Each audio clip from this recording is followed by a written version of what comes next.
The most powerful structure in history wasn't built from reinforced concrete or aerospace-grade titanium. It was grown from a specialized mutation of the human skeletal and muscular frame. We've been taught that the labors of Heracles were metaphors for the human spirit.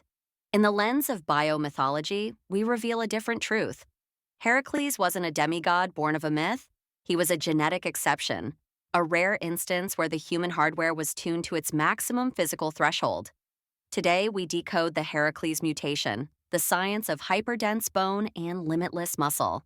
To understand the heroic strength of the ancients, we must look at the two governors of the human frame, LRP5 and Myostatin.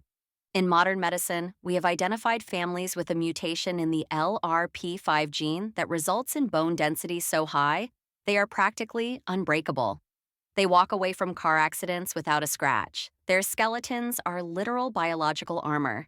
Combine this with a myostatin deficiency, a glitch that removes the brakes on muscle growth, and you no longer have a man.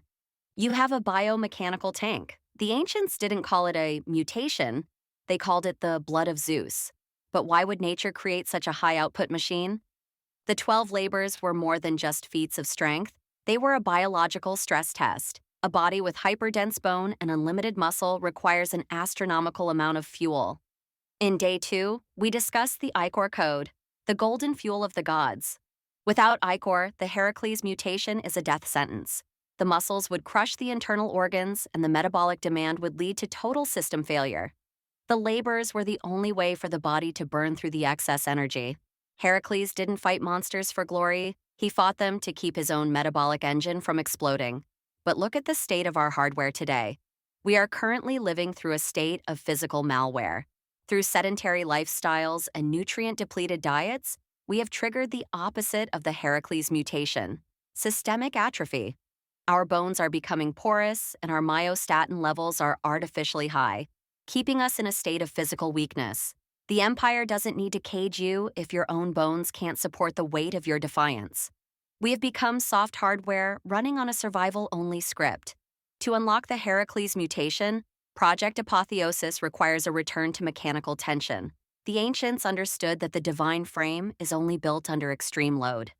By utilizing high-density resistance and ichor-mimicking nutrients, we can begin to suppress myostatin and signal the LRP5 gene to harden the frame.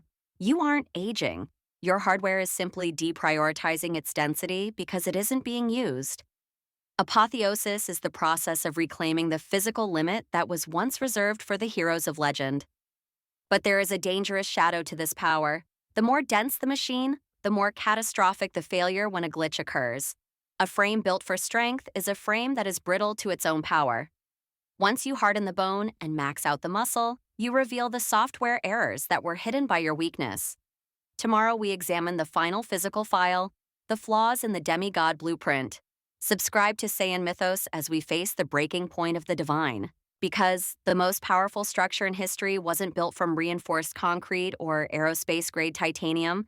It was grown from a specialized mutation of the human skeletal and muscular frame. Next, File 08, the Achilles fragility.